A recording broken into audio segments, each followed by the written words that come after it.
Hey guys, subscribe for daily content, and if you're shopping for gear, make sure you check out the description for the newest items at some of the very best online retailers. There's also links for some of the items that I personally recommend. Thanks! What's going on YouTube? Metal Complex here, and today I've got 5 more extremely cool knives that you might not be aware of. These should all be available. I will link them right down in the description. It does help my channel when you use those links, but that's entirely up to you. Thanks to my patrons for supporting me. Make sure your notifications are on for the Metal Complex YouTube channel. Starting off here with the new Flytanium Beef. This is a really cool knife. It is an ambidextrous locking system. Obviously, we have the crossbar lock, and we have ambidextrous mounting positions for the pocket clip.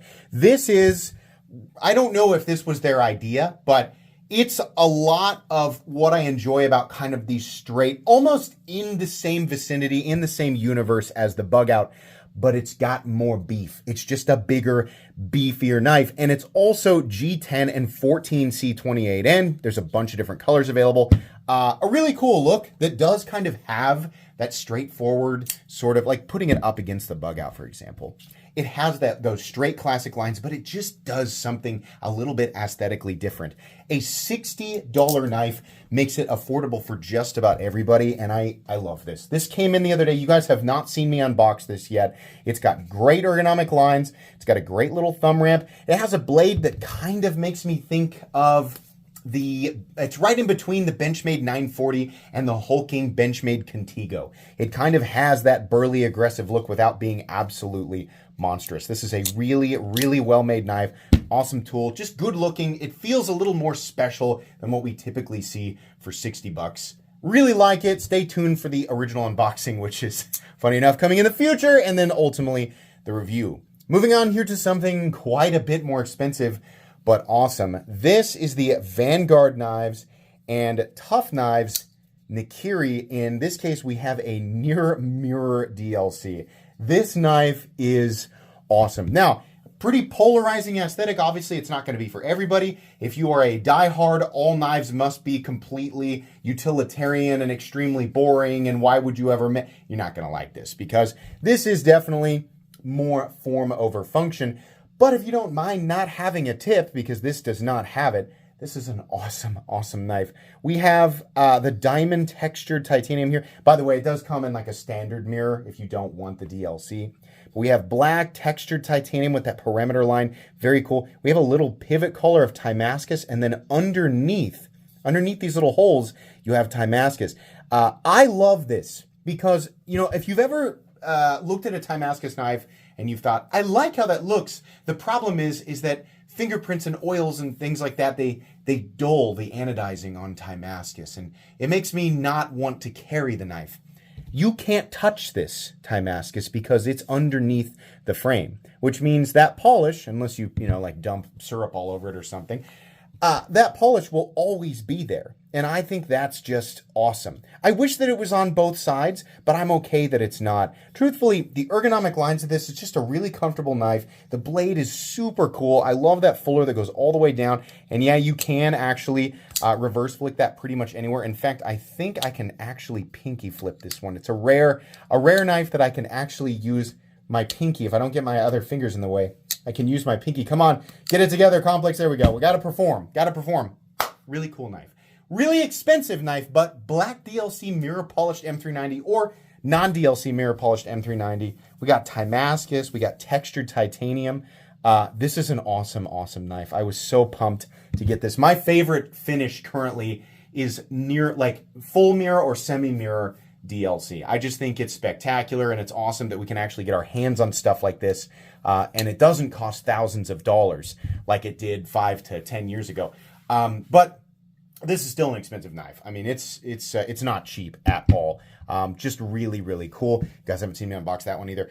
Moving on to a knife that you have seen me unbox, and one that is absolutely awesome in terms of the locking system. This is the Mr. Titan, and it is absolutely a Titan. This has a new locking system. I forget exactly what he calls this, but the way that you operate it is via this switch up here, kind of like the shark lock, and then there's also 2 tabs on the side, like a crossbar lock, but it does not engage like a crossbar lock at all. In fact, it has a coil spring in it. Many people pointed out that it seemed extremely similar to the J-Lock from Winterblade. This does engage slightly different. It is similar. It engages slightly different, and it was also in development for over 4 years. So it's different enough. I don't know that I care that much. I'm just happy that we have a knife like this with a locking system that is not another crossbar lock, another button lock, another frame lock, another liner lock, right? Those are fine. I'm sure that they're not going to go away, and I don't want them to go away, but I want more options. And knives like this allow us to have those options. This is crazy operating a knife this big. This is a big, big knife. Overall length of the Titan is coming in at 9.5 inches with a blade length of over 4. It's about 4 1/8, maybe even 4 1/4 if you measure it like that. Crazy, crazy. Titanium, absolutely gorgeous. Just awesome, and I love how we operate this. Truthfully, my fingers are more out, like the way that I'm gripping it, it's so big. Pulling this down right here on the sides is a little bit more scary. I prefer to use this little tab up here. The other thing that I like about it, unlike the Shark Lock, which sticks up just a little bit, doesn't really bother me, but it does bother some people, this tab is flat and has jimping on it, making it really, really nice, really ergonomic. This is MagnaCut, by the way. I believe his HRC range is 6364 or 6264.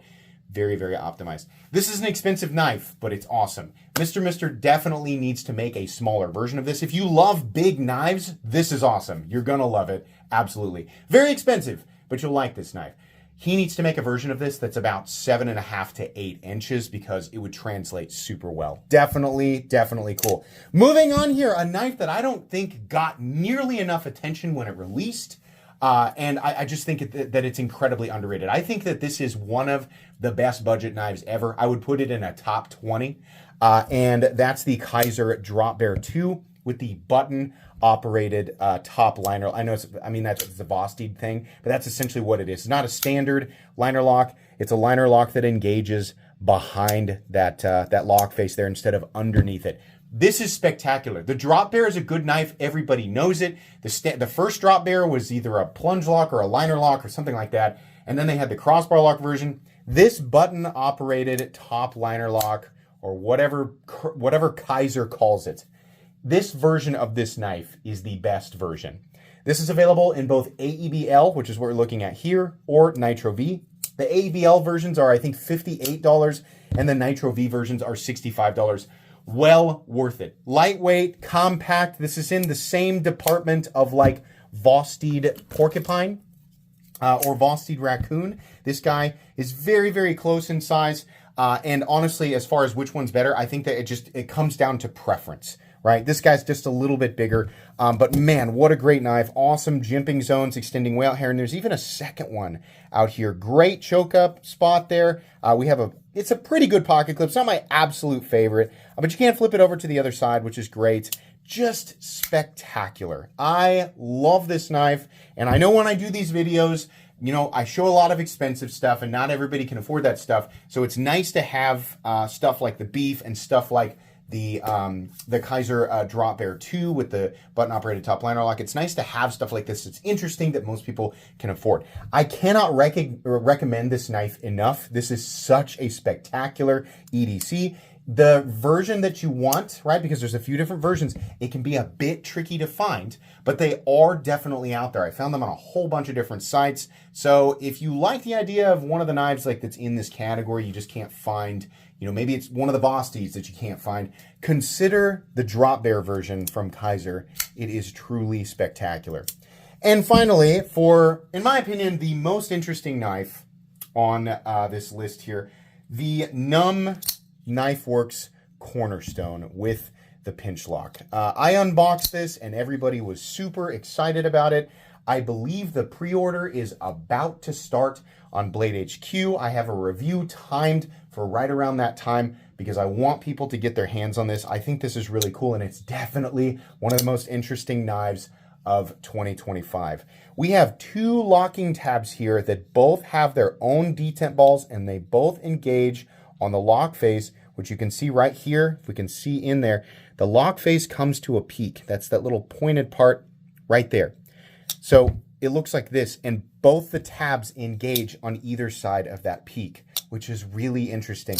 The end result here is a very strong system. I've shown this multiple times, impacting the spine with zero disengagement. There is absolutely no movement whatsoever. Pushing down on one of the tabs does not disengage the lock. You have to push down on both of them. So while you're squeezing and using this knife, if you're applying pressure to one side, it's not going to disengage it. You would have to apply pressure to both sides. I think this locking system is actually really strong. I don't think it's triad lock strength or anything like that, but I think it is a very, very strong system. It's definitely fidgety. Pushing those buttons and allowing the blade to drop just feels really, really good. You can use the opening hole, you can use the front flipper, you can kick it out with your thumb there. This is the DLC version and the DLC titanium, but you don't have to go DLC. This is awesome. I have a feeling that either way, this is going to be a ridiculously popular knife. Whether, channels like mine push it or not, it's just awesome. The knife world, like I said, is kind of bored with a lot of the locking systems that have been dominating this industry over the last decade. So stuff like this and the lock from Mr. Mister and a handful of other, knife designers that have brought us these different locking systems that are not only fidgety, but very, very reliable and oftentimes ambidextrous. I mean, this is just spectacular. Left and right-handed people can enjoy this the same way. This is the type of stuff that we like to see. Awesome knife. If you like how it looks, I would definitely get your pre-orders in on Blade HQ because I have a feeling that one is not going to last for a long time. So anyways, let's go back over these. The NUM KnifeWorks Cornerstone. We have the, in my opinion, severely underrated Kaiser Drop Bear 2 with the button-operated top liner lock. We have the Mr. Mister Designs Titan, which is huge. We have the Vanguard and Tough Knives Nakiri, this one in Mirror DLC. And then, of course, we have the Flytanium Beef. A really fun lineup today. Hopefully you guys discovered something that you didn't that you didn't know existed. Hope you found something that didn't exist. I hope you found something that you didn't know exist. Maybe I put another knife on your list. Maybe if you were looking for something and were bored with all of the stuff that you had seen, maybe something here interests you. Either way, all of this stuff will be linked down in the description so that you guys can check it out. That's going to be it today, guys. Please make sure to follow me on Instagram at metal_complex. If you enjoyed this video, leave a like. If you'd like to check out my other content, I do, of course, have lots of videos of knives that are either expensive or inexpensive that I do or don't like, so check those out. If you enjoy all my content, go ahead and click on that Metal Complex logo right there and subscribe because there's definitely more coming. God, I messed it up right at the end. Thanks again for watching, everybody, and have a great day.